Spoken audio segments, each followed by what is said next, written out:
Barahaza. Abba Père, ce soir, nous venons dans ta présence. Nous venons non pas comme des habitués de ta présence, non pas comme des personnes qui sont adeptes de ta présence, non. Nous venons dans ta présence comme des personnes qui n'ont jamais vécu ta présence auparavant. Nous venons dans ta présence comme des personnes qui sont désirées, assoiffées de vivre une nouvelle dimension avec toi. Nous venons dans ta présence comme des personnes qui ont reconnu que ce qu'ils ont vécu hier, c'est bien, c'est beau, c'est merveilleux, mais il y a plus avec toi. Il y a plus de gloire, il y a plus de profondeur. Mais pour atteindre les profondeurs, pour atteindre les hauteurs, pour atteindre les nouvelles dimensions de largeur, pour atteindre les nouvelles dimensions que je n'ai pas palpées, que je n'ai pas expérimentées, que je n'ai pas touchées, il me faudra, Seigneur, de contempler cette dimension, parce que tu as dit dans ta parole, que nous, le visage découvert, nous contemplons comme dans un miroir la gloire de l'Éternel, et nous sommes transformés de gloire en gloire par le Seigneur l'Esprit. Si j'arrive à voir une dimension supérieure, si j'arrive à avoir une intimité plus glorieuse avec toi, si j'arrive à avoir une communion plus grande, si j'arrive à avoir un lieu secret plus fort, si j'arrive à avoir une dimension d'onction, d'autorité plus grande, si j'arrive à avoir, Père, une communion avec l'Esprit plus grand, alors il me sera fait selon ce que je vois. Alors, Père, nous te supplions ce soir, dans ce moment de prière, d'édification, au-delà d'édifier nos sens, au-delà de parler à nos cœurs par ta parole, que ta présence vienne parler à nos cœurs. Et comment t'apprendre à parler ce soir?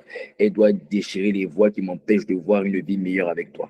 Elle doit déchirer les voiles qui m'empêchent de voir une vie de prière plus glorieuse avec toi. Elle doit déchirer les voiles qui m'empêchent de voir une vie de méditation plus glorieuse avec toi. Il y a beaucoup de personnes, vous aspirez à des choses que vous ne voyez pas. Voilà pourquoi vous n'arrivez pas à les palper. Car la manifestation de ce que je veux vient toujours de la vision de ce que je vois. Oh, il y a quelqu'un qui n'a pas compris. Je dis la manifestation de ce que je veux vient toujours de la vision de ce que je vois. Voilà pourquoi il y a des choses que tu n'as pas vues, il y a des choses que tu n'as pas accomplies, il y a des choses que tu n'as pas manifestées parce que tu n'as pas vu. Tu veux une vie de sanctification, tu veux une vie de consécration, tu veux une vie de prière glorieuse, tu veux une vie d'intimité glorieuse, tu veux plus avec Dieu, tu veux plus. Mais ton problème, c'est que tu n'arrives pas à voir le plus. Mais tu vas élever la voix maintenant parce que son esprit est là et tu vas dire, Seigneur, comment la grâce de voir une vie avec toi où il n'y a pas de péché, une vie avec toi où il n'y a pas de confusion, une vie avec toi où il n'y a pas de tribulation, il n'y a pas de lutte, une vie avec toi, Père, où on n'est plus un pied dedans, un pied dehors, une vie avec toi où il n'est plus deux pas en avant, trois pas en arrière, une vie avec toi où le verre de ma vie n'est plus à moitié vide ou à moitié plein, mais une vie avec toi où je suis continuellement rempli. La Bible dit, Jésus, rempli de l'Esprit, fut conduit dans le désert. À la sortie du désert, la Bible dit, il était revêtu de l'Esprit. Père, il y a une dimension, il y a une communion où on est rempli, où on est revêtu. J'appelle cela à manifestation ce soir dans la vie de mon frère, dans la vie de ma soeur.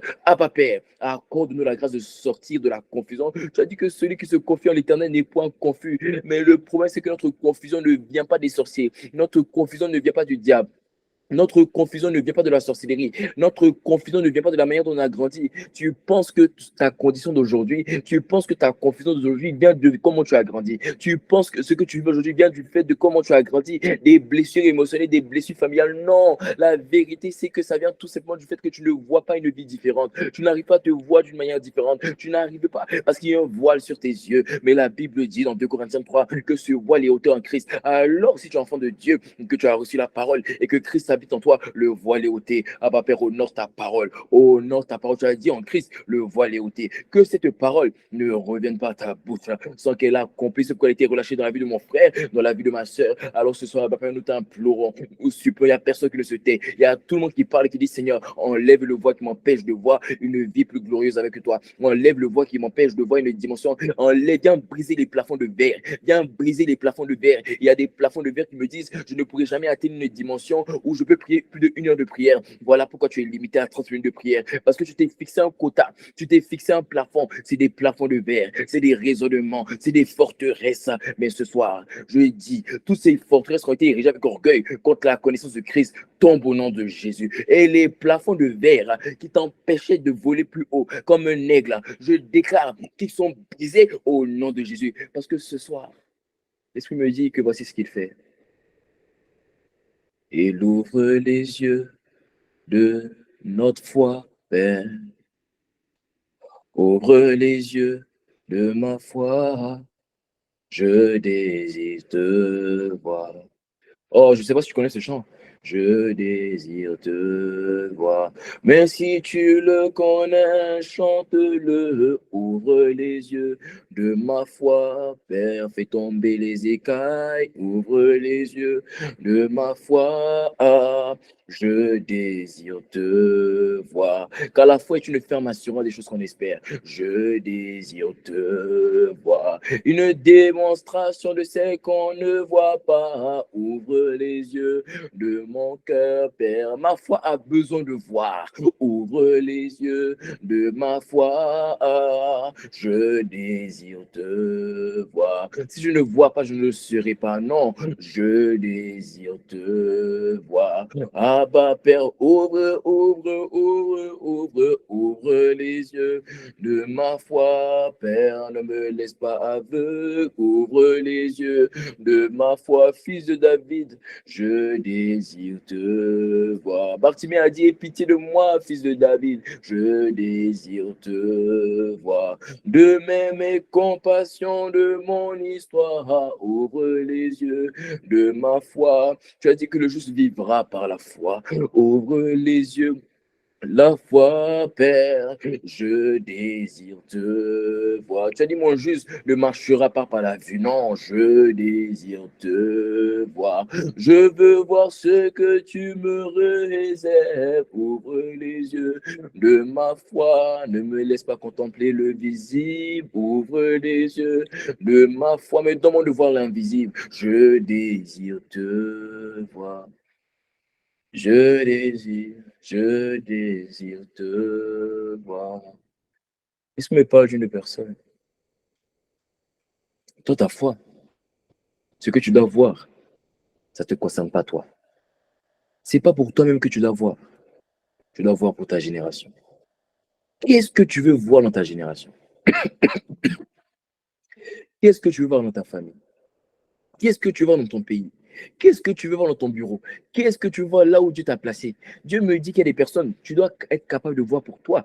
Mais il y a une personne, je ne sais pas qui je parle, mais le cœur, là, il me dit que l'esprit rend image à notre esprit. L'esprit te rend image qu'il s'agit de toi. Toi, tu ne dois pas voir pour toi.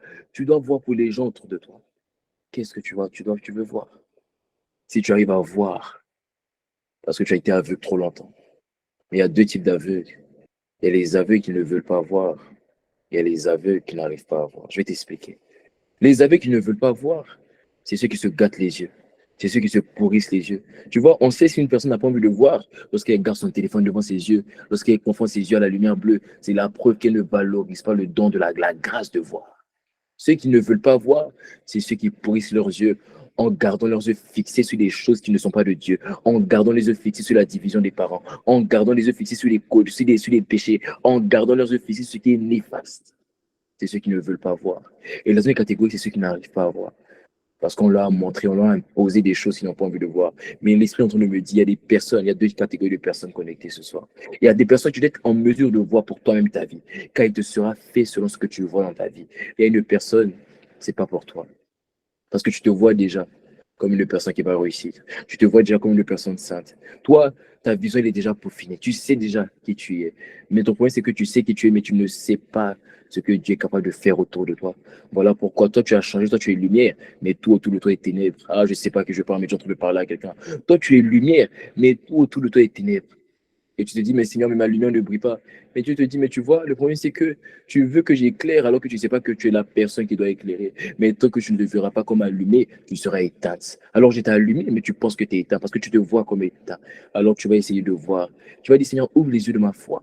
Ouvre les yeux de ma foi, non plus afin que je me voie moi, mais afin que j'arrive à revoir une vie plus glorieuse, afin que j'arrive à revoir une harmonie dans la famille, afin que j'arrive à revoir une harmonie dans le bureau, une harmonie dans ma génération, afin que j'arrive à revoir une génération réveillée par le Saint-Esprit, une génération qui connaît la connaissance de Dieu. Ah bah Père, je t'en supplie. J'ai besoin de voir ta main autour de moi. Il a dit à Moïse, ne t'inquiète pas. Quand tu verras Pharaon, tu verras un trône derrière Pharaon, c'est moi. Oh, souvent, c'est pas toi que tu dois voir. Gédéon, tu vois, il y a une différence entre Moïse et Gédéon. Je vais t'expliquer. Si tu es avec moi, tu mets un mail en commentaire. Tu vois, Gédéon, Dieu l'a dit, vois-toi comme un vaillant héros. Gédéon, toi, tu dois te voir afin de devenir le vaillant héros. Mais Moïse, j'ai pas besoin que tu te vois. Je vais entablir des personnes pour pallier à tes faiblesses. Parce que pour qu'on se voit, pour qu'on se voit d'une manière différente, ça fait qu'on on se voit d'une manière différente. Ce qu'on voit puisse amener nos faiblesses à devenir invisibles. Alors, Gédéon, quand tu vas te voir en vaillant héros, Tu vas arrêter de te voir comme étant faible. Mais Moïse, je n'ai pas besoin que tu te vois différemment parce que je vais établir des gens pour pallier tes faiblesses. Voilà comment toi, tu es connecté. Tu n'as pas besoin. Tu n'as pas besoin de te voir toi-même parce qu'il y a beaucoup de choses déjà que Dieu t'a donné pour pallier tes faiblesses, tes dons spirituels, tes dons naturels, la connaissance de la parole. Il y a beaucoup de choses qui ont pallié les faiblesses. De la même manière que Aaron était venu pallier les faiblesses de Moïse. Si Moïse servait seul, il avait besoin de se voir différemment. Mais comme Dieu a établi quelqu'un pour pallier à ses faiblesses, alors il n'avait plus besoin de se voir fort. Il savait de toute façon qu'il y avait une personne pour le fortifier. Alors Moïse, toi, tu n'es pas comme Gédéon. Tu n'as pas à te voir, tu dois voir. Alors quand tu iras vers Pharaon, pour lui dire ma parole, dit l'Éternel, tu diras à Pharaon, libère mon peuple, fais partie de mon peuple afin qu'il me serve. Si tu ne le fais pas, je vais te bastonner. Quand tu vas aller le dire, Moïse, toi, tu dois le voir. Qu'est-ce que tu dois voir? Tu dois voir que derrière Pharaon, il y a un trône. Derrière le trône de Pharaon, il y a un trône. Ça veut dire quoi? Tu n'as pas compris. Ça veut dire derrière cette situation mauvaise, derrière cette situation de calamité, derrière cette situation de peur, de tristesse, d'amertume, il y a une situation de joie. Oh, je ne sais pas que je suis en train de parler.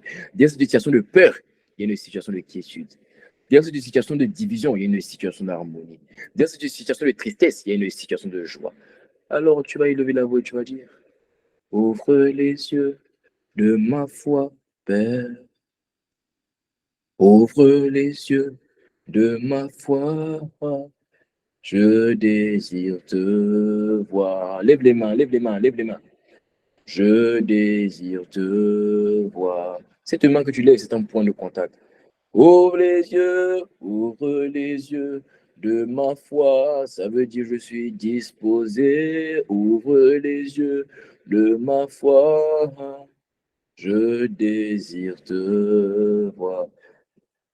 Je désire te voir. Abba Père, accorde-nous la grâce de te voir et de nous voir comme tu souhaites que nous nous voyions. Parce que nous devenons toujours la manifestation de ce que nous voyons. Souvent, on dit que non. On pense que le problème, c'est que nous pensons que la foi, c'est seulement la parole. Parce que la Bible dit que si tu crois, tu parles. Est-ce que tu n'as pas compris ce qu'avant de parler, il faut toujours voir?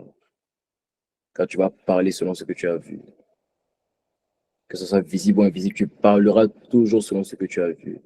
Voilà pourquoi la Bible dit que Dieu a créé pour nous des projets de bonheur et non de malheur, mais c'est parce que c'est la version française. Mais la version anglaise dit Dieu a eu pour nous des thoughts, ça veut dire des pensées. Et tu vois, les pensées, tu ne les vois pas.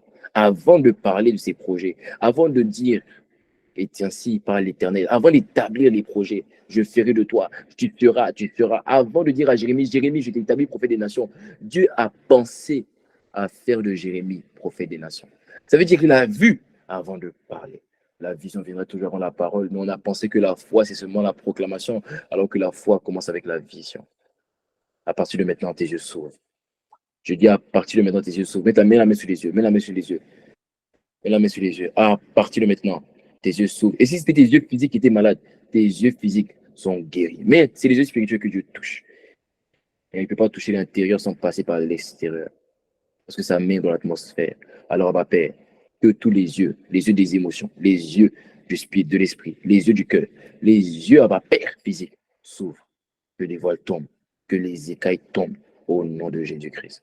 Merci parce que tu es là par ton esprit et que tu as décidé de te manifester, esprit de révélation. Au nom de Jésus. Amen. Amen. On gloire à l'esprit pour son ministère qui est au milieu de nous. Shabrazi kapara. Izepirebe shandezi koto. Alléluia. Nous bénissons le nom du Seigneur pour sa glorieuse présence. Gloire à Jésus-Christ. Alors, ceux qui ont pas mis en caméra, je vous invite à le faire. Et ceux qui n'ont pas invité des personnes, je vous invite aussi à inviter des personnes. Gloire à Jésus. Ok, on va directement rentrer dans le message aujourd'hui. Le message que l'Esprit m'a téléchargé hier nuit, dans la fatigue. Mais Dieu est bon. C'est ça qui est fort avec le prophétique. C'est qu'en même temps que Dieu prend du temps pour parler, en même temps, il peut parler rapidement. Et c'est fort parce que tu entends un instant réel là où l'Esprit veut parler. Comment il veut parler, là où il veut aller. Et c'est comme ça qu'hier, lui, il a commencé à me parler jusqu'à quelques minutes avant le moment de ce soir. Tu sais, même quand Dieu t'a parlé, tant que le moment n'est pas venu, va toujours consulter Dieu, t'asseoir pour dire, Seigneur, qu'est-ce qu'on dit? Ceux qui étaient connectés un peu avant que je lance l'enregistrement, ils étaient là. Ceux qui étaient connectés un peu avant, vous avez vu, je t'entends le dire, je disais, Seigneur, qu'est-ce que, Saint-Esprit, hey, vous me blessez. What should I say? Saint-Esprit, qu'est-ce que je dis? Qu'est-ce qu'on dit? Où est-ce qu'on va? Comment on parle, Saint-Esprit? Tu vois, même quand l'Esprit t'a parlé, tu dois toujours revenir, Saint-Esprit, qu'est-ce qu'on dit? Comment tu changes? Est-ce qu'on est là, quand c'est bon, on est toujours d'accord, oui. Et là, au moins, tu sais que lorsque sa parole est envoyée, maintenant, la Bible dit, il envoie sa parole, et les filles libérées de la fosse. Quand la parole a été validée par Dieu à 100%, et que le Saint-Esprit a mis son cachet pour dire, je valide, c'est bon, on voit la parole. Là, quand la parole est partie, elle est comme un javelot. Elle touche le nord, le sud, l'est, l'ouest. Elle localise quiconque, son corps, son âme, ses émotions. Et c'est là que les gens sortent d'ici, ils sont embrassés. La parole m'a fait du bien, je suis guéri. Qu'est-ce qui s'est passé? Il y a le cachet de l'esprit sur la parole. Oh, tu n'as pas compris. Il y a le cachet de l'esprit sur la parole. Ce soir, le cachet de l'esprit est sur la parole. Au nom de Jésus. Et quand le cachet de l'esprit est sur la parole, alors la parole passe dans le cœur. Parce que tu vois, je vais t'expliquer, parce que tu ne comprends pas peut-être. Tu vois, dans les bureaux, il y a des documents, pour passer à une certaine étape, dimension de l'hierarchie, il faut un cachet. Hmm. Tu vois, ton corps, c'est comme un bureau. Il y a ton corps, il y a ton âme, il y a ton cœur, ton esprit. Alors souvent, ton corps, c'est pas difficile pour passer par l'étape de tes oreilles. Ça n'a pas besoin de cacher. Mais pour passer à ton cœur, il faut un cachet.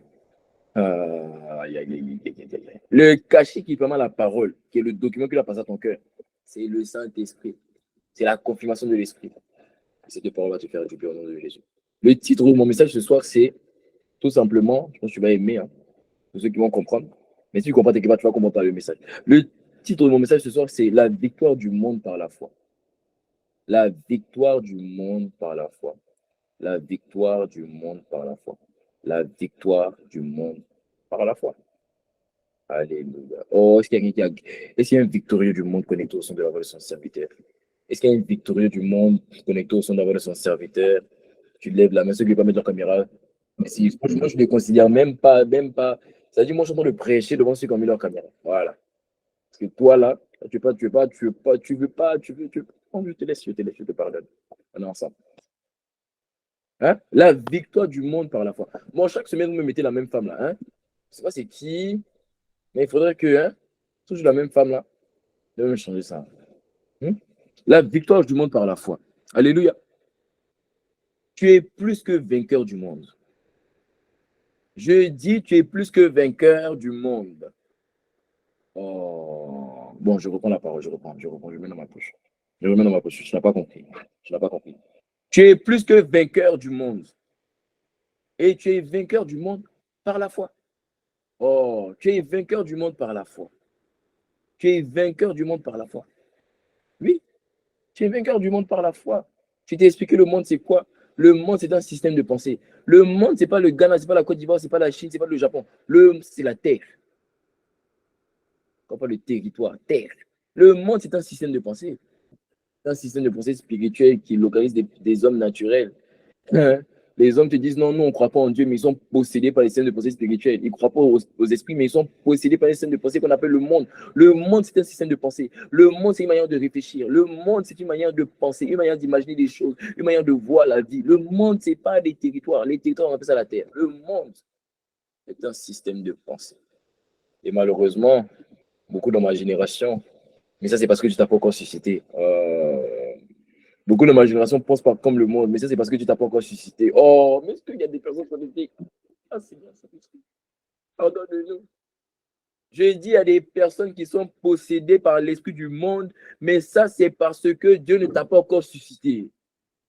Je dis à des personnes qui sont possédées par l'esprit du monde, mais c'est parce que Dieu ne t'a pas encore envoyé. Il t'a prédestiné, il t'a appelé, mais la Bible dit qu'il y a beaucoup d'appelés, mais il y a peu d'élus. Mais ne t'inquiète pas, le temps de ton élection est arrivé. Je dis, le temps de ton élection est arrivé. La victoire du monde vient par la foi. Et cette foi, elle habite en toi par le Saint-Esprit. C'est ton identité. Je t'en ai parlé. Je t'ai dit, ton identité, c'est trois choses. C'est l'amour, l'espérance et la foi. Alors, ta victoire du monde vient de ton identité en tant que de Dieu. C'est ce que tu es. C'est pas ce que tu fais. La foi n'est pas une action, n'est pas d'abord une action. La foi est une identité qui se traduit en action. Selon qu'il est écrit, or, la foi sans les œuvres est morte. Ça veut dire que la foi, c'est d'abord une identité, mais qui se confirme ou qui s'affirme ou se déconfirme. Tu prends le mot que tu veux. Comment? Par les actions. Mais tout est une question de savoir que c'est mon identité. Je suis un homme de foi. Mon juste vivra par la foi. C'est ce que la parole de Dieu dit. C'est mon identité. Et ça suit très bien la logique. Ça suit très bien comment l'Esprit nous conduit depuis quelque temps. Comme l'Esprit nous conduit, nous parler de l'identité, de la profondeur de l'identité pour se consacrer. Et ces dernières semaines, on a parlé de ceux qui ont un problème avec leur identité. Parce que l'identité, c'est le fondement de ta vie. Tu seras en fonction de ce que tu feras en fonction de ce que tu es. Si tu me permets de parler en mauvais français, je vais dire tu feras en fonction de ce que tu seras. Alléluia. Non, c'est la vérité. Tu ne pourras que manifester ce que tu es à l'intérieur. L'identité, c'est le pilier, c'est le fondement de ta vie. Mais je t'ai expliqué, on a pris du temps, on a commencé par là. Je t'ai parlé de personnes qui ont des problèmes avec leur identité. C'est-à-dire des personnes qui ne savent pas qui elles sont, des personnes qui ne croient pas en qui elles sont, des personnes qui n'arrivent pas à manifester qui elles sont. Ce n'est pas qu'ils n'ont pas envie, ils n'arrivent pas. Il y a des personnes peut-être même qui n'arrivent pas aussi. Donc, il y a 4 catégories de personnes qui ont un problème avec leur identité. Et on en a parlé. Et j'ai parlé avec une de mes petites sœurs, il m'a dit, c'est fou. Je me suis identifié dans les 4 catégories. J'ai fait, waouh. Là, pourquoi tu dois aller réécouter les messages? Parce que quand tu lis, tu dis non, peut-être, non, moi, c'est que moi, c'est juste que voilà, il y a juste, je n'arrive pas. Frère, sœur, va écouter. Ça se peut qu'il y ait une dimension de ton identité que tu ne connaissais pas. Va écouter les 4 messages. Elle m'a dit, je me suis identifié dans les 4. Et Dieu l'a délivré des 4. Oh. Et Dieu t'a aussi délivré des 4 si tu as suivi les 4 messages. Si tu n'as pas suivi, va suivre. On va pas déclarer pour toi. Non, tu dois comprendre une profondeur dans l'identité. L'identité est le socle et le ciment de ta vie. Ta vie sera colmatée par l'identité. Voilà pourquoi vu que la vie est colmatée par l'identité, et tu vois, on utilise le verbe colmater lorsqu'on parle de brèche. On parle de colmater les brèches. Tu vois, vu que ta vie est colmatée, ta vie est cimentée par l'identité, lorsque le diable crée des brèches, il va passer par l'identité. Parce que ton identité est le ciment. Voilà pourquoi il touche à ce que tu es. Il te dégrade. Il te dit non, t'es impudique. Non, t'es menteur. Pourquoi il te dit pas tu mens? Il te dit c'est impudique. Parce que tu sais que si il te dit tu mens, ça veut dire un jour tu peux ne pas mentir, mais il te dit tu es un menteur. Il te garder menteur. Non, il a échoué. Il a échoué dans ma vie, il a échoué dans la tienne. J'ai dit il a échoué. Oh, est-ce que je pense que je vais aller dormir? Parce que là, il a échoué dans ma vie et il a échoué dans la tienne. Ah oui, l'identité, elle est profonde. Imaginez un enfant d'un président. Son père devient président. C'est la première fois que son père devient président. Parce que j'ai l'impression, par exemple, bon, comme en Afrique, les enfants du président, lui, de sa naissance à sa mort, il est enfant du président. Donc, bon, c'est un peu difficile de s'imaginer une vie sans président. Bon, en Occident, tu vois, là-bas, ils sont un peu étonnés. Ça peut arriver que bon, son père devient président, mais il n'était pas habitué, c'est le premier mandat. Souvent, c'est le dernier. En Afrique, c'est le premier mandat. Bon, tu t'assures que ça devient un royaume. Mais ça, c'était avant. C'était avant que Dieu te suscite dans la politique pour envoyer les royaumes des cieux, le royaume des cieux, le royaume des cieux. Jésus a dit le royaume des cieux est là. Il a prêché une église. À quel moment tu as vu Jésus parler d'une église? Il a parlé du mot église 3 fois dans le Nouveau Testament. Il a dit tu es Pierre et c'est Pierre, je bâtirai mon église. Et d'ailleurs, le mot église, c'est pas église, tu vas chanter, tu vas tomber. Hein. Le mot église, c'est le mot sénat, c'est le mot assemblée. Parce qu'en fait, dans la culture grecque, il y avait ce qu'on appelait les églises. C'était comme les assemblées nationales, c'était comme les sénats. Donc, quand il dit je bâtirai mon église, il n'était pas en train de dire je vais bâtir mon église, on va aller crier Shabbat. Et donc, je vais bâtir mon assemblée nationale. Tu es un sénateur pour Dieu. Tu es un député. Voilà pourquoi quand Dieu veut faire quelque chose, il doit te consulter. Il doit te consulter. Il ne peut pas prendre des lois seulement. Il ne peut pas prendre des décisions seul. Il est le chef de l'Assemblée nationale, mais il y a des sénateurs, il y a des députés, et tu fais partie des sénateurs et des députés. Voilà pourquoi toi et Dieu, vous marchez ensemble, vous êtes associés, vous êtes partenaires. Les apôtres ont dit, il a convenu au Saint-Esprit et à nous. Il a convaincu au Saint-Esprit et à nous. Il ne le fait pas seul, il le fait avec moi, mais s'il décide, on se soumet parce que même si on le fait ensemble, il reste mon amoureux, donc pour lui faire plaisir, j'accepte. Alléluia! Ah oui! Donc, revenons à ce que je disais. J'ai un sénateur, alléluia, mais revenons à ce que je disais. Donc, imagine maintenant un fils de président qui devient fils de président, mais qui n'a pas été fils de président avant. C'est la première fois qu'il devient fils de président. Alors, il devient fils de président, mais tu vois qu'il doit changer sa manière de se voir parce qu'il change de vie. Il ne peut plus vivre comme avant. Si avant, on le voyait n'importe où, n'importe comment, avec n'importe qui, il ne peut pas s'afficher n'importe où, n'importe comment, avec n'importe qui. Sa photo va tourner sur Facebook. Les gens vont le remarquer. Tu vois? Sur les réseaux sociaux. Il est obligé de vivre différemment. Mais comment il va vivre différemment? Il doit d'abord intégrer en lui que, ah, mais en fait, je suis différent. Tu ne pourras jamais vivre différemment si tu n'as pas intégré qu'en fait, je suis différent. Tu ne peux pas vivre une vie présidentielle si tu n'as pas intégré qu'en fait, je suis devenu fils du président. C'est important de comprendre ça. C'est super important de comprendre ça. Tu dois comprendre que ma vie différente que je veux mener, elle vient de la conscience du fait que je suis différent. Fils de président, sénateur, parce que je sais qu'il y a quelqu'un qui a apprécié que je l'ai appelé comme ça. Tu ne pourras que manifester cette vie si tu reconnais que tu es différent. Là, tu veux que Dieu te consulte. Est-ce que tu sais que Dieu t'a te consulté? Est-ce que tu sais que tu étais établi pour que Dieu te parle? Il a dit, ferais-je quelque chose sans consulter mon serviteur Abraham? Hey, Seigneur, tu dois me consulter. Ah, Seigneur, tu dois me consulter. Ça ne veut pas dire que tu vas me demander la permission. Non. Mais tu dois me parler. Tu dois parler, toi et moi. Tu dois me dire ce que tu t'apprêtes à faire dans la francophonie, ce que tu t'apprêtes à faire dans ma génération, ce que tu t'apprêtes à faire jusqu'aux extrémités de la terre. Tu dois être au diapason, sur le même piédestal avec Dieu. Tu dois savoir ce que l'Esprit dit maintenant. Qu'est-ce que l'Esprit dit à l'Église? Il y a 3 ans, l'Esprit avait déjà parlé du réveil qui allait se passer dans la francophonie. Mon père spirituel en parle aujourd'hui, mais il a reçu ça il y a des années. Il y avait 3 ans. Personne n'en parlait. La preuve, moi, je déballe à l'université au Canada. Au Canada, je devais aller. Tout s'est fait. Plusieurs universités m'ont accepté. Parce que tu vois, Dieu m'a revêtu de l'esprit supérieur. Toi aussi, tu as revêtu de l'esprit supérieur. Donc voilà, ton gros frère est intelligent. Tu es intelligent aussi. Donc tu vois, je devais aller là-bas. L'esprit m'a dit, tu ne vas pas là-bas.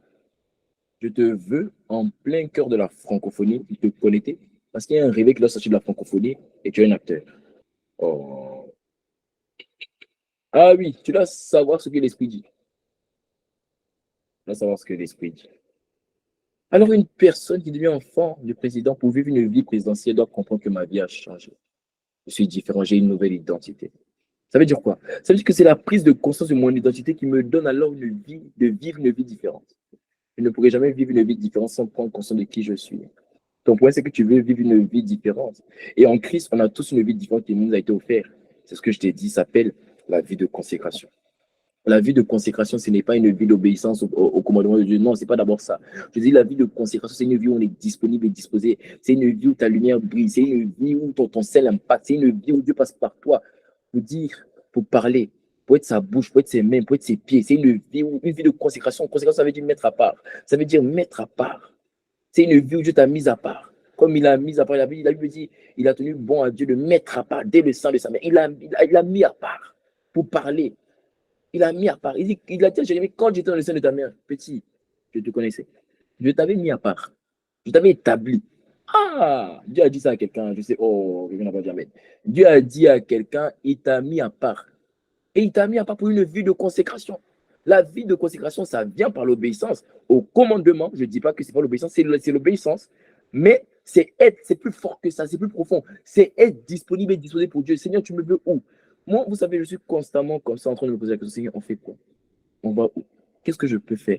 Comment je peux me rendre utile? À qui je peux motiver? Qui je peux encourager? Qui je peux parler? Seigneur, qu'est-ce qu'on fait? Seigneur, comment on parle? Seigneur, qu'est-ce qu'on fait? La vie de consécration, elle est puissante, elle est redoutable. Quand tu vas une vie consacrée, tu n'auras pas besoin d'établir le tapis rouge, tu seras l'âne et on va t'établir le tapis rouge parce que tu vas porter quelqu'un. On appelle Jésus-Christ sur ton dos. C'est ça une vie de consécration. Une vie de consécration, c'est une vie où les gens viennent et les gens disent, je bénis Dieu pour ta vie. Je rends grâce à Dieu pour ta vie. Je suis reconnaissant à Dieu pour ta vie. Tu m'as fait du bien une fois. Je ne t'ai pas oublié. Je sais qui tu es. Je me rappelle. Je ne te connais pas plus que ça. Mais une fois, tu m'as dit ça. C'est une vie où les gens ils voient ta lumière luire et ils disent on bénit Dieu pour ta vie. Ou des musulmans, vous pensez que c'est seulement les chrétiens qui vont bénir Dieu pour ta vie, hein, insensé. C'est pas seulement les musulmans, c'est pas seulement les chrétiens qui vont bénir Dieu pour ta vie. Mais les chrétiens, mais ils bénissent même pas Dieu pour ta vie. Ils ne savent pas pourquoi ils ont perdu cette habitude. Ce n'est pas les chrétiens qui doivent, c'est les gens dans le monde, c'est les musulmans, c'est les hindous, c'est les autres religions qui doivent venir vers toi et qui doivent dire je bénis Dieu pour ta vie. Je ne te connais pas, mais à cause de ton caractère, à cause de ton amour, à cause de ton autorité, à cause des grâces qui t'accompagnent, je bénis Dieu pour ta vie. Je bénis Dieu pour ta vie. Quand tu arrives à ce stade où la Bible dit, il a préparé d'avance pour nous des bonnes œuvres afin que nous les pratiquons, quand tu arrives à ce stade où les bonnes œuvres que tu pratiques amènent les hommes à glorifier ton Père qui est dans les cieux, là tu es rentré dans la vie de consécration. Et cette vie de consécration n'est pas donnée au pasteur. La preuve, n'oubliez pas, je ne suis pas pasteur. Ce n'est pas une question de titre, c'est une question de comprendre qu'est-ce qui m'a été donné et comment je conquiers mon héritage. Et en Christ, une vie de consécration m'a été donnée. Qui ici ne veut pas que sa vie compte? Toi, tu veux pas que ta vie compte? Qui ici veut que sa vie compte? Je pose la question différemment. Ah oui, tu veux que ta vie compte. Tu veux que les gens Tu veux que les gens soient touchés lorsque tu parles. Tu veux que lorsque tu parles, il y a un feu qui monte. Tu veux ça. Tout le monde veut se sentir utile. Voilà pourquoi quand les gens me disent, je suis satisfait de ma vie, tout va bien, je dis, tu te mens à toi-même. Tu es un menteur, mais tu te mens à toi-même. Même au diable, tu ne lui mens pas. Tu te mens à toi-même. Tu dis que tu te mens, non, tu te mens à toi-même. Tu penses que parce que tu as l'argent, le plus grand des bonheurs, comme mon père spirituel dit souvent, le plus grand des bonheurs, c'est d'être utile. Le plus grand des bonheurs, c'est de voir son ciel impacté, sa lumière briller. Et c'est ce bonheur-là qui te localise. C'est ce bonheur qui te localise. Le bonheur ne vient pas lorsqu'on t'appelle par les titres. Le bonheur vient lorsqu'une personne te regarde et dit, mais comment Dieu t'a parlé? Et tu vois, personne n'est touché, ouais, t'oublie pas. Parce que le bonheur, ça vient dans les acclamations. Hein. Parce que le bonheur vient dans les photos. Le bonheur ne vient pas dans le fame. Le bonheur vient dans son cœur. Il le fait de transmettre son cœur. Tu dois transmettre quelque chose. Hein. Ta vie doit partager quelque chose. Je parle à quelqu'un. Arrêtez. Ta vie doit partager quelque chose. C'est ça la vie de consécration. Donc c'est une vie qui m'a été donnée. Une vie différente. Ce n'est pas une vie de chrétien. C'est une vie de témoin. Une vie de consacré. Une vie de consacré. Pas une vie d'asséché. Une vie de consacré. Alors tu vois, si je veux vivre une vie différente, je dois me voir différent. Alors si je veux la vie de consécration, je dois avoir l'identité de ceux qui vivent la vie de consécration. Et en Christ, je t'ai expliqué cette identité-là. L'identité selon Dieu, c'est des choses qui demeurent. C'est ce qui est perdu dans le temps. Parce que tu vois, par exemple, je t'ai expliqué, je t'ai dit, tu vois, si une personne meurt, si ça tombe, elle va tout perdre. Il y a une chose qu'on va retenir d'elle, son prénom et son nom. Ça veut dire l'identité, c'est ce qui demeure dans le temps. C'est ce qui accompagne les gens. Alors maintenant, la Bible te dit dans 1 Corinthiens 13, au verset 13, la Bible te dit tout simplement, en somme, trois choses demeurent. La foi, l'espérance et l'amour. Ça veut dire que l'identité, là, qui sont la foi, l'espérance et l'amour, sont redoutables, incroyablement forts, puissants. Pour faire quoi? Pour t'amener à vivre une vie différente. Quand tu prends conscience que mon identité, c'est la foi, l'amour et l'espérance, alors je ne pourrai que vivre la vie de consécration qui m'est offerte si je manifeste ces choses-là. Quelqu'un avec moi? Quelqu'un avec moi? Alors après avoir pris des semaines pour te parler des problèmes qu'on peut rencontrer avec notre identité, maintenant, on va prendre les trois choses que tu vois là. La foi, l'espérance et l'amour. Et je vais te parler de comment on utilise la foi pour manifester la vie de consécration. Comment on utilise l'amour, comment on utilise l'espérance. Je vais te parler de ça. Et aujourd'hui, par la seule grâce de Dieu, on va parler de la foi et de la puissance de la foi pour t'amener à vivre l'identité. On va parler de la foi aujourd'hui. Amen. La semaine prochaine, peut-être on va parler de l'espérance. On va voir comment l'esprit conduit. Amen. Donc, je rappelle le titre de mon message, la foi, la victoire du monde par la foi. Amen. Ok, je vais t'expliquer. Le verset qui va nous accompagner, c'est un verset qui est tellement profond. Tu vas comprendre. 1 Jean 5. 1 Jean 5 au verset 4. Voici ce que dit l'Esprit. Car tout ce qui est né de Dieu triomphe du monde. Waouh. Oh, quelqu'un n'a pas mis Amen. Je pense que tu es né de tes parents. Tu es né de Dieu. Tu n'es pas né de tes parents. Tu es né de Dieu. Tu n'es pas né d'un père spirituel. Tu es né de Dieu. Car tout ce qui est né de Dieu triomphe du monde. Et la victoire qui triomphe du monde, c'est notre foi. Garde-moi le verset. Car tout ce qui est né de Dieu triomphe du monde. Et la victoire qui triomphe du monde, c'est notre foi. Amen. Alors, dans ce verset, il y a plusieurs mots que tu dois remarquer. Le premier mot que tu dois remarquer, il dit quoi? C'est le mot monde. Et je t'ai expliqué, rappelle-toi, je t'ai dit que monde, c'est mon identité que j'avais, c'est un système de pensée que j'avais, mais quand j'étais païen, quand je n'avais pas encore fait la paix avec Christ, quand j'étais encore dans les boîtes de nuit, quand j'étais encore dans les relations impudiques, le monde, c'est mon ancienne identité. Le monde, c'est l'ancienne manière de me voir. Et le monde là, le monde qui est mon ancienne identité est ce que j'étais avant. Quand j'étais païen, c'est ce que j'étais. C'était mon système de pensée. Le monde là, c'est trois choses. L'orgueil de la vie, la convoitise de la chair, la convoitise des yeux. L'orgueil de la vie, c'est ma capacité à vouloir les choses de cette vie terrestre.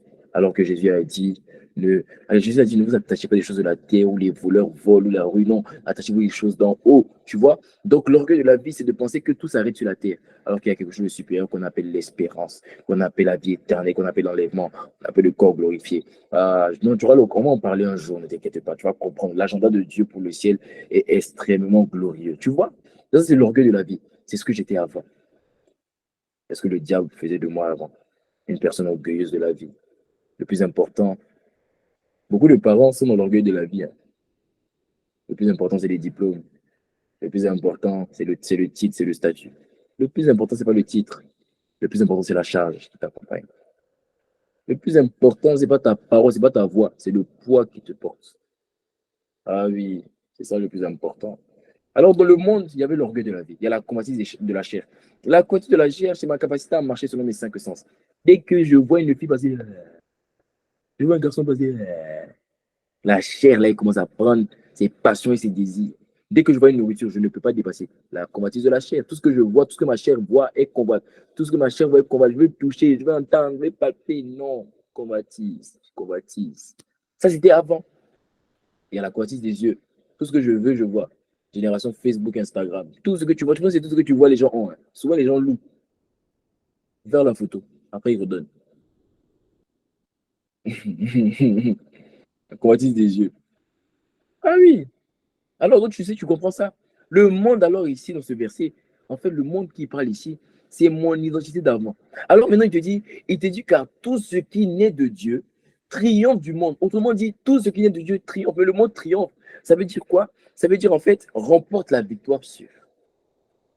Ça veut dire sortir victorieux d'eux, surpasse. Donc, quand on dit tout ce qui naît de Dieu triomphe du monde, ça veut dire tout ce qui naît de Dieu remporte la victoire sur son ancienne identité. Alors, comment remporter la victoire sur mon ancienne identité?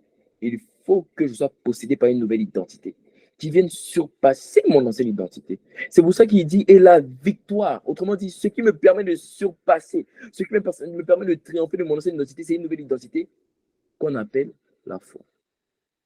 C'est notre foi. Quelqu'un comprend ce que je suis en train d'expliquer? Quelqu'un avec moi? Quelqu'un avec moi? C'est fort? Dieu est en train de parler à quelqu'un? Ils sont en train de parler à quelqu'un? Gloire à Jésus. Amen. Non, regarde. Car tout ce qui est de Dieu triomphe du monde. Et la victoire qui triomphe du monde, c'est notre foi. Alors, selon ce verset, c'est la foi qui me permet de triompher du monde. Waouh! C'est la foi qui me permet. Oh, la foi, c'est un pilier de l'identité que Dieu m'a donné. Et le mot foi, et donc il est question ici, le mot foi, c'est le mot grec pistis. Alors, tu n'as pas besoin de le retenir, mais tu auras besoin. Retiens-le aujourd'hui. Si tu retiens après, c'est pas grave. Laisse-nous, on va retenir. Mais le mot pistis, tu auras besoin de le retenir aujourd'hui. C'est pourquoi? Parce que le mot pistis, dont il est question ici, là, c'est le même mot pistis qui est présent dans Hébreu 11 au verset 1. Autrement dit, quand il dit et la victoire qui se du monde, c'est notre foi, c'est la même foi dont il est question dans Hébreu 11 au verset 1, là où il dit oh, la foi est une ferme assurance des choses qu'on espère et une démonstration de choses qu'on ne voit pas. Ça veut dire quoi? Oh, la pistis, c'est le même mot pistis. C'est le même mot. Donc, la foi qui triomphe du monde, c'est une foi qui espère, qui a une ferme assurance dans quelque chose qu'elle espère et qui démontre quelque chose qu'elle ne voit pas. Mais je vais t'expliquer. On va aller pas à pas. Tu es avec moi? Tu es avec moi? Tu es avec moi? Alors, pour triompher de mon ancienne identité, il me faut une foi pistis. Ça veut dire quoi? Il me faut une ferme assurance. Il me faut une démonstration de quelque chose que je ne vois pas. Oh, c'est ça qui va me permettre de triompher du monde. Ce qui va me permettre de triompher de mon ancienne identité, c'est d'avoir une ferme assurance et d'avoir une démonstration de quelque chose que je ne vois pas. Je dois avoir ferme assurance en quoi? Et je dois démontrer quoi? Je vais t'expliquer. Tu vas comprendre. Tu vas comprendre. Alors, si tu veux comprendre le mot foi dont il est question ici, là, le mot foi pistis, tu as besoin de savoir en fait comment cette foi elle opère. Amen. Tu as besoin de savoir comment ça opère. C'est pour ça que c'est manière de comprendre. Si tu ne sais pas quel est son but, quel est son rôle, comment ça opère, ou dans quel cadre ça opère, tu ne sauras jamais il s'agit de quelle foi ici. Alors, la foi pistis, si tu veux comprendre, tu dois bien regarder ce verset. Il y a deux phrases qui doivent te marquer. Là, il me dit, oh, la foi est une ferme assurance des choses qu'on espère et une démonstration de ce qu'on ne voit pas. Les deux phrases qui doivent te marquer, c'est qu'on espère et qu'on ne voit pas. Si tu veux comprendre la foi, tu dois faire attention à la phrase qu'on espère et qu'on ne voit pas. Je vais t'expliquer. Ça veut dire que la foi qui triomphe du monde, en fait, c'est une foi qui est en accord avec quelque chose que tu espères. Ça veut dire, c'est une foi qui ne voit jamais au présent, mais qui voit toujours au futur. Amen. Regarde avec moi. Ok. Maintenant, il dit une démonstration de ce qu'on ne voit pas. Ça veut dire quoi? Ça veut dire la foi qui permet de triompher du monde, là, dont il est question ici. C'est une foi qui ne voit jamais au visible, mais qui voit toujours aux choses invisibles. Oh. Aïe, aïe, aïe, aïe, aïe, aïe, aïe, aïe, aïe. J'ai pas vu le aïe aïe en commentaire là. J'ai pas vu. Je pensais qu'il y avait une personne qui allait, mais j'ai pas vu. J'ai pas vu. Hmm. Ce qui veut dire que la foi qui triomphe du monde, le pistis là, qui triomphe du monde, c'est une foi qui ne voit pas au présent, mais qui voit au futur. Ça, c'est des choses qu'on espère. Et c'est une foi qui ne voit jamais au visible, mais qui voit à l'invisible, à celle qu'on ne voit pas. C'est avec moi. Donc, si tu veux, ça veut dire quoi? Si tu veux triompher du monde, ça veut dire quoi? Ça veut dire que tu vas devoir te voir ou voir les choses différemment de celles que tu vois dans le présent. Et tu vas devoir voir quelque chose de différent dans le futur. Et tu vas devoir voir quelque chose de différent que tu vois aujourd'hui dans le visible. Tu vas devoir voir les choses invisibles. Qu'est-ce que tu veux voir sur ta vie? Qu'est-ce que tu vois dans ta famille? Qu'est-ce que tu vois dans ta génération? La foi P6 qui permet de triompher de mon ancienne identité, c'est une foi qui voit, non pas le présent, mais qui arrive à voir dans l'avenir. Et c'est une foi qui ne regarde pas au visible, mais qui regarde à l'invisible. Qui regarde à l'invisible. Qui regarde à l'invisible. La foi qui triomphe du monde arrive à se voir différemment dans l'avenir. Elle arrive à se voir dans une autre condition que celle d'aujourd'hui. Amen. Alors pourquoi cette foi est si puissante? Pourquoi? Tout simplement parce que le fait de se voir différemment dans l'avenir, et je vais t'expliquer, à chaque fois que tu as cette foi, en fait, tu génères une vie. À chaque fois que tu arrives à voir le futur, non pas comme le présent, et à voir l'invisible, non pas comme le visible, en fait, tu génères une vie. Et je vais t'expliquer. Amen. Je vais t'expliquer en fait pourquoi cette foi est si puissante, pourquoi le fait de se voir différemment dans l'avenir est si puissant pour avoir une vie de consécration. Parce qu'à chaque fois que tu arrives à avoir la foi pistis, qui arrive à voir un futur bon, un futur radieux, un futur de paix, un futur de sainteté, qui arrive à voir la condition dans le visible, non pas comme ce que je vois aujourd'hui, mais à voir l'invisible.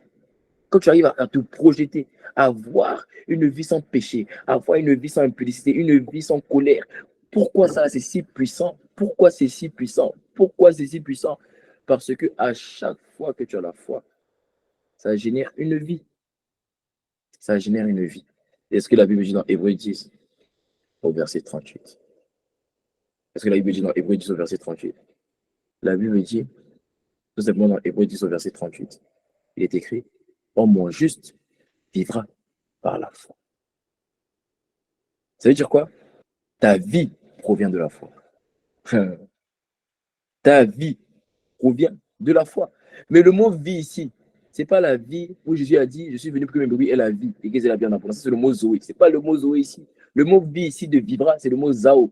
Ça veut dire en fait, c'est pas vie que tu vis là. C'est pas la peine de respirer. Ici, quand il mon juste vivra par la foi, le mot vie ici, c'est le mot énergie. Ça veut dire en fait énergie, ça veut dire force. Ça veut dire en fait, quand il dit mon juste vivra par la foi, ça veut dire mon juste va se donner de l'énergie par la foi. Mon juste va générer de la force par la foi. Mon juste va générer de l'énergie par la foi. Mon juste va générer de la puissance par la foi. Mon juste va générer de la force par la foi. Alors pourquoi c'est important pour la vie de consécration? Ça veut dire qu'à chaque fois que tu as la foi piscis, ce que tu ne comprends pas, c'est que tu es en train de générer de la force pour devenir ce que tu vois. Ce que l'esprit m'a dit.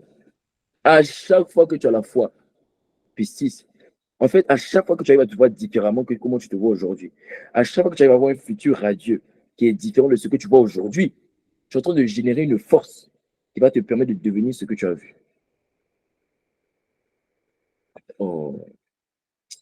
Je pense que la semaine prochaine, je vais tirer quelqu'un au sort, la personne va prêcher la semaine prochaine. Parce que je pense qu'il y a des personnes qui pensent que c'est un acquis. Je sais pas si tu n'as pas compris en fait. Dieu te dit qu'à chaque fois que tu vas te voir d'une manière différente de comment tu te vois aujourd'hui. Aujourd'hui, tu es dans le péché. Demain, tu arrives à te voir comme une personne demain qui est dans la sainteté. Dès que tu fais ça, il te dit automatiquement, tu es en train de générer une puissance, tu es en train de générer une énergie, tu es en train de générer une force qui va te permettre de devenir ce que tu as vu. Et toi, tu ne dis pas Amen. Que le feu de l'esprit Viens de m'embraser, pas toi. Parce que tu n'as pas envie d'être embrasé. Tu avais envie d'embraser, tu allais mettre amen. Ah oui, à chaque fois que tu vois une situation dans ta famille différente, à chaque fois que tu ne fais pas attention au visible, mais tu arrives à voir l'invisible, à chaque fois que tu ne fais pas attention au présent, mais tu arrives à voir le futur, automatiquement, dès que tu arrives à voir, dès que tu arrives à te projeter, automatiquement, il dit quoi? Mon juste va par la foi. Automatiquement, mon juste va se procurer de l'énergie par ce qu'il le voit. Tu veux devenir, mais tu ne te vois pas. Voilà pourquoi tu ne deviens pas. Parce que quand tu arrives à te voir, automatiquement, tu génères une énergie qui te permet de devenir ce que tu vois. Parce que ce n'est pas simplement le fait de se voir. Encore, il faut avoir la force de devenir ce qu'on voit. Et ce qui va me donner la force de devenir ce qu'on voit, c'est l'énergie qui est procurée par ce que je vois. À chaque fois, c'est trop fort. Oh Seigneur.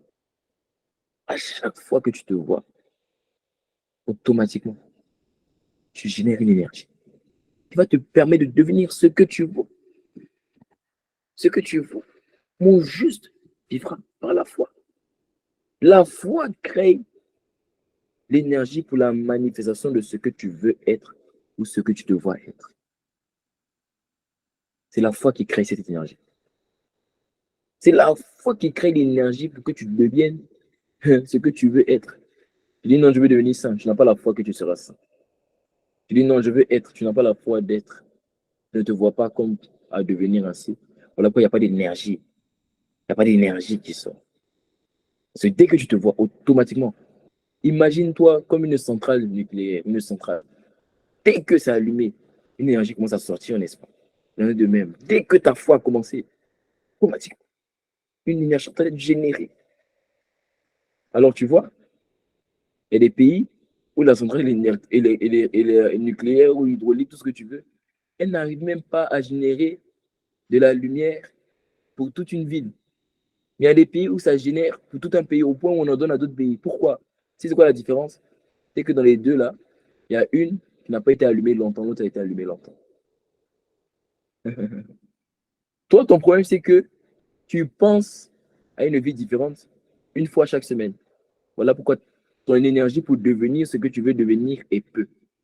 Mais quand constamment tu te vois devenir, quand constamment tu te vois sain, quand constamment tu te vois bon, quand constamment tu te vois joyeux, quand constamment tu te vois guéri, en fait, automatiquement, tu as accumulé de tellement d'énergie, tellement d'énergie, tellement d'énergie, que non seulement toi, tu deviens ce que tu as vu, mais tu arrives à le transmettre aussi aux autres. Voilà comment tu n'es plus toi, tu sais plus toi, c'est moi qui es devenu, mais les gens qui sont associés à ta vie deviennent ce que toi, tu es devenu. Oh! Voilà comment ce n'est plus toi qui es devenu, mais les gens associés à ta vie deviennent ce que tu es devenu. Tu commences à engendrer des gens comme moi j'engendre des mini-Joël. Pourquoi? Parce que j'ai eu foi qu'il y aura un mini Joël qui sera le mini Jésus de sa génération, qui va engendrer des mini-Christ, des mini-Christ, des mini-Christ. Voilà comment j'engendre. Parce que je pense constamment à une vie supérieure. Je pense constamment à une vie différente. Je pense constamment à une vie à part. Je pense constamment, constamment. Ton problème, c'est que tu réfléchis une fois dans le mois à ce que tu veux être. Voilà pourquoi ton énergie est peu pour devenir ce que tu veux être. Mais si constamment tu réfléchis, si constamment tu penses, si constamment tu te vois devenir quelque chose de différent, tu auras tellement d'énergie, tu auras accumulé tellement d'énergie pour le devenir que ça ne pourra pas seulement suffire pour toi. Tu seras obligé de le transmettre à ta famille, à ton quartier, à ta génération, à ton époque, jusqu'à des descendants, ta possibilité, jusqu'au retour de Jésus-Christ. Aïe, aïe, aïe. Non, mon amen. Il n'y a pas d'autre secret. Ta foi génère une puissance. Ta foi génère une énergie. Ta foi génère une force. C'est ta foi qui le fait. C'est ta foi qui le fait. C'est ta foi qui le fait. Ça génère une vie. Ça génère une énergie. Mais l'esprit m'a parlé. Il m'a dit l'énergie que tu génères peut être mauvaise ou bonne. Ça peut être avantageuse ou néfaste pour toi. Dépendamment de comment tu te vois. Ça veut dire que si quand tu te vois dans l'avenir, tu vois une personne qui n'est pas sortie du péché, en fait, tu es en train de générer une énergie de mort. Tu génères une énergie de péché. Voilà comment ça fait des années que tu es dans le même péché. Parce que tu as généré une énergie de péché. Parce que tu ne te vois pas différemment. Tu ne penses pas que dans un an d'ici, tu ne penses pas. Il y a des personnes ici, on a parlé en début d'année, on a déclaré des paroles. En début d'année, le séminaire qu'on a eu, on a parlé, j'ai déclaré des paroles sur la vie. Tu ne penses pas qu'avant de sortir cette année, tu sortiras avec l'abondance, dans la sainteté, dans la joie, dans la paix, dans les finances, dans l'autorité, dans l'onction, dans la vie de prière, dans l'intimité. Tu ne crois pas en ça. Tu ne crois pas en la parole prophétique. Voilà pourquoi ta vie ne peut pas générer autre. Moi, je crois que je sortirai avec l'abondance. Je crois que je sortirai avec un dépôt d'onction, d'autorité, un dépôt de communion, un dépôt d'intimité, de connaissance de mon Dieu, comme jamais ça a été, comme jamais quelqu'un l'a vécu auparavant dans ma famille, dans mon entourage. Je le crois. Voilà pourquoi ma vie ne peut que manifester l'énergie dans laquelle je crois. Ah oui. Donc, l'énergie que tu manifestes, l'énergie que tu crées par ta foi, elle peut être mauvaise pour toi ou bonne pour toi, dépendamment de comment tu te vois. Si tu te vois être un bandit, si tu dois rester comme tu es, tu dois rester dans le péché, dans la maladie, tu généreras l'énergie pour demeurer là où tu es. Mais si tu te vois dans une condition qui glorifie Dieu, c'est-à-dire dans la vie de consécration, une vie où ma vie compte, une vie où je sers à l'avancement du royaume des cieux, une vie où ma lumière brille, mon sang impacte, une vie où je suis une colonne de feu, un pilier dans ma génération, une vie où je suis un porteur de brassard, où je suis une tête, une vie, où je suis un leader, un adorateur. Si je me vois comme une vie d'une réponse, d'une solution, de l'exaucement de la prière de quelqu'un, d'une formule, une équation, si je me vois comme une vie qui doit compter, si je me vois comme une personne qui est un héros et pas un zéro, si je me vois comme une personne qui est un assoiffé et pas un asséché, si je me vois ainsi, alors ma vie ne peut que susciter l'énergie pour que je devienne cela. Alors comment faire pour se voir ainsi? Je vais te dire. Parce que ça paraît facile. Parce que normalement, c'est facile. C'est juste réfléchir. Mais tu sais comment tu n'arrives pas à t'imaginer? Parce que tu n'as pas de modèle pour t'imaginer. Et je vais t'expliquer.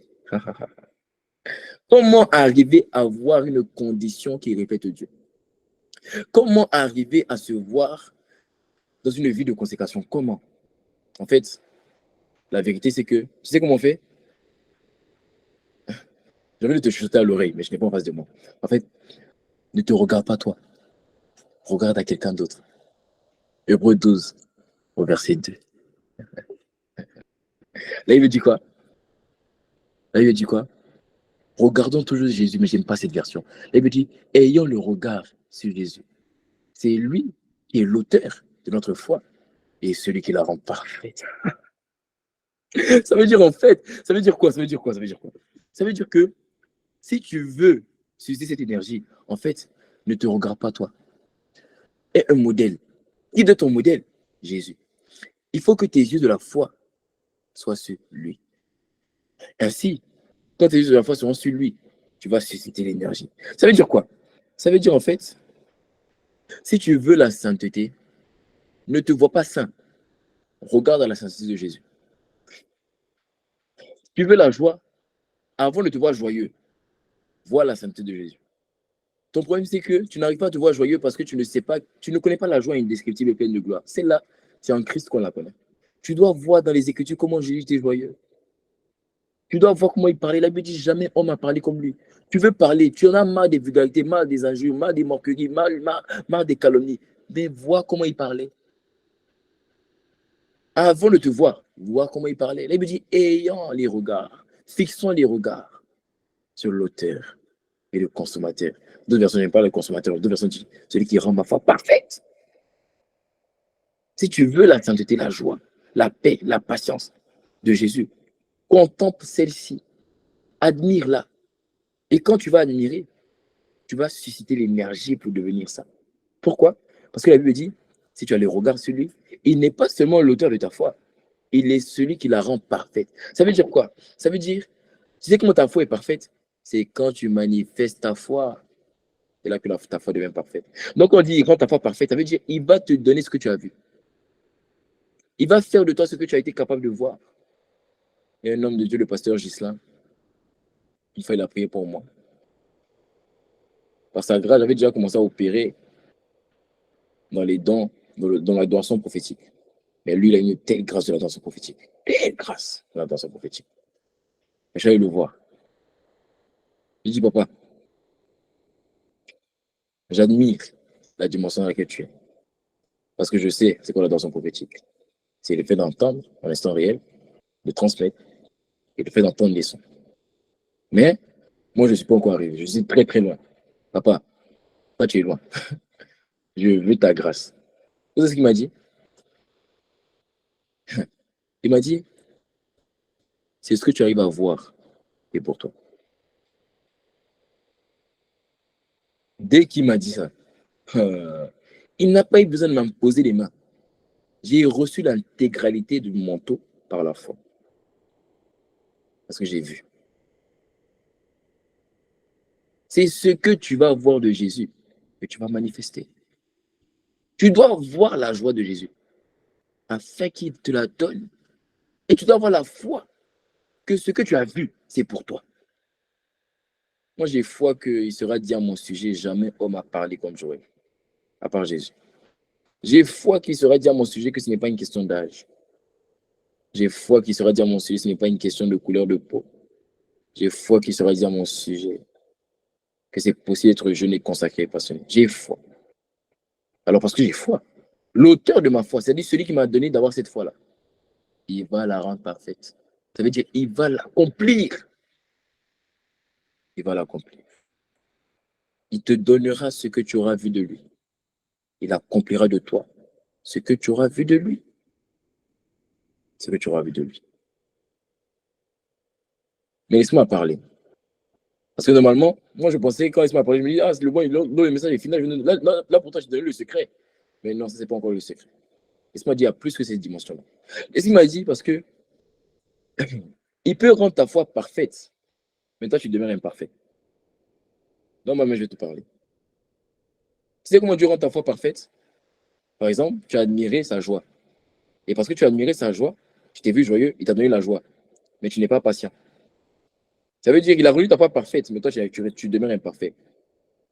Tu as admiré sa sainteté, tu es devenu saint, mais tu as des blessures émotionnelles.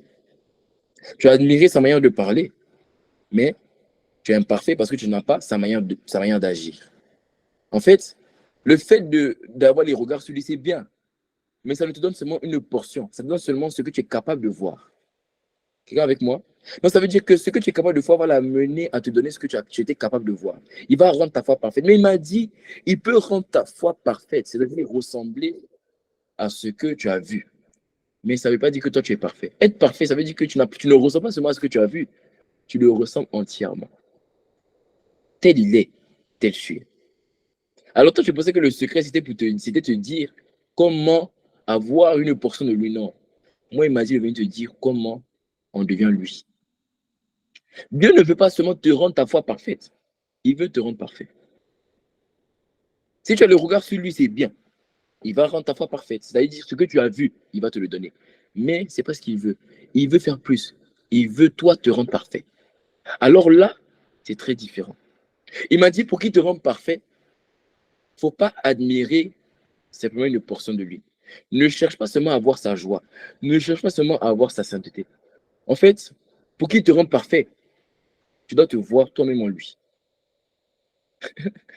C'est-à-dire, quand tu le regardes, ne cherche pas à avoir sa joie. Quand tu le regardes, vois-toi. Quand tu vois Jésus, vois Joël.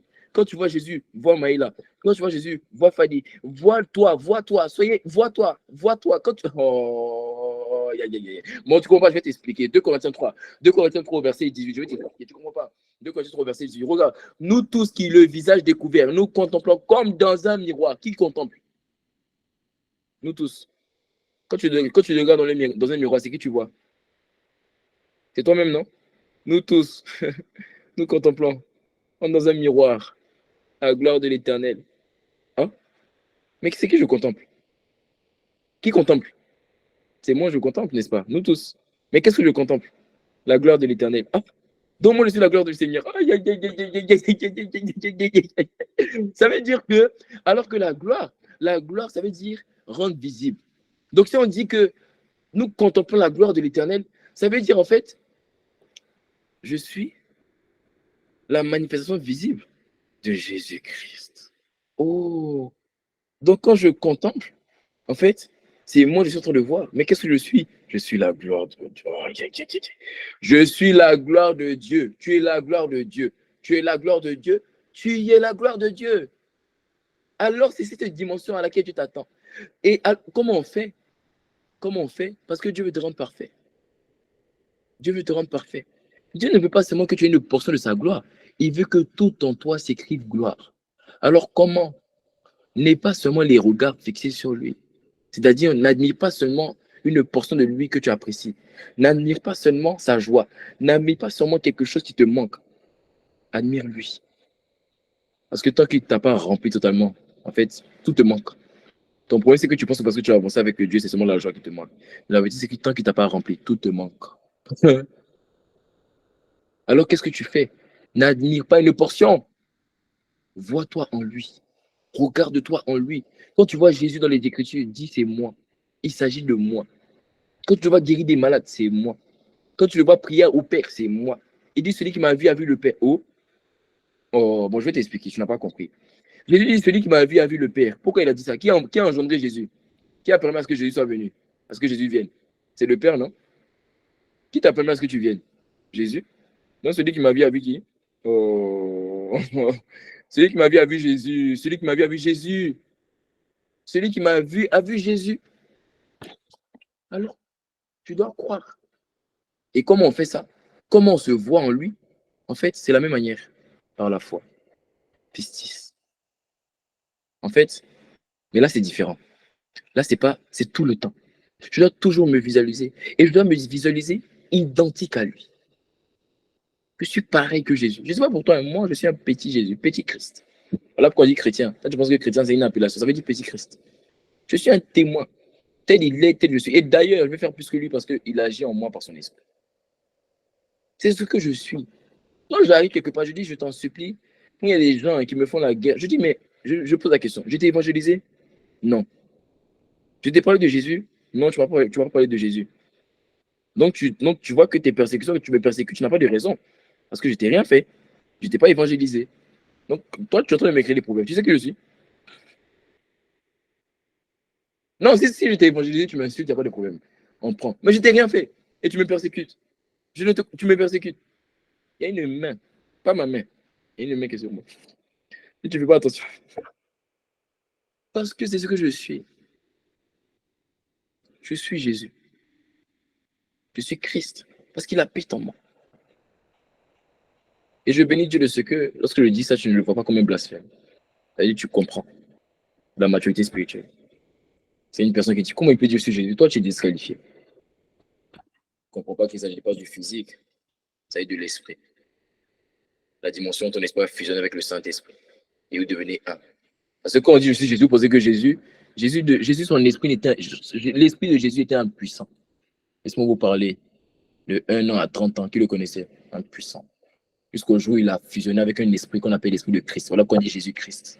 Je pense qu'on dit Jésus-Christ parce que c'est parce qu'il s'appelait Christ. Non, il a fusionné avec un esprit qu'on appelle l'esprit de Christ. L'esprit de Christ, c'est pas son prénom. Hein. En fait, on l'appelait comme ça. Mais l'esprit de Christ, ça veut dire sauveur. C'est une des prophéties que Dieu m'a envoyées depuis l'Ancien Testament par Ésaïe, par David, où il a dit ton sang ne verra jamais la corruption. Christ, ça veut dire que Dieu a envoyé un sauveur. Quand on dit Jésus-Christ, le Christ, là, ça devait être quelque chose, un titre, une fonction qui allait être donnée à celui qui était censé venir sauver Israël et le reste du monde au travers d'Israël.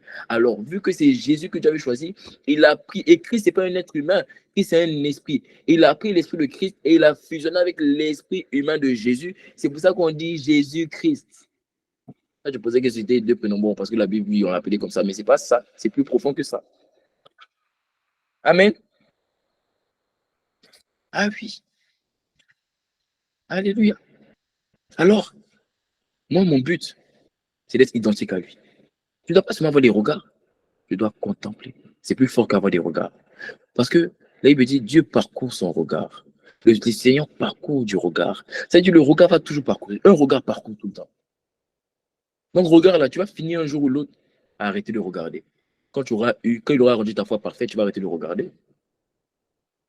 Que Jésus ne soit pas comme un bac dans lequel tu te sers. Tu viens, je veux la joie. Et puis tu le regardes. Ah, il est joyeux. Tu as la joie, tu pars. Non. Et puis, contemplons. Et pourquoi on contemple?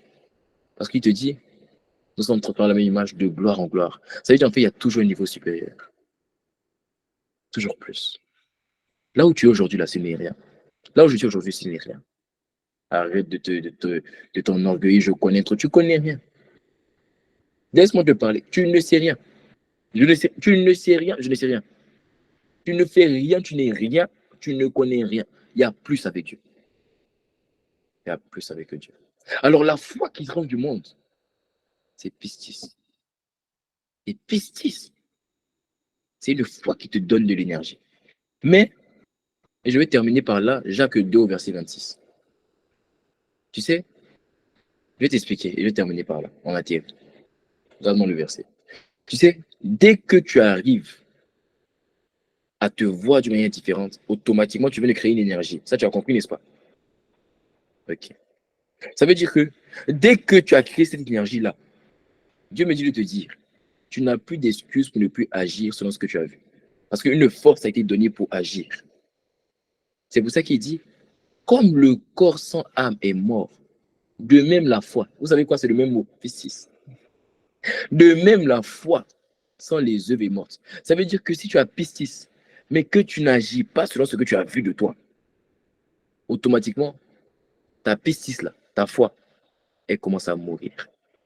Voilà pourquoi beaucoup d'entre vous, vous avez commencé à vous voir. Tu as commencé à vous donner de l'énergie. Vous n'avez pas voulu agir selon ce que vous avez vu.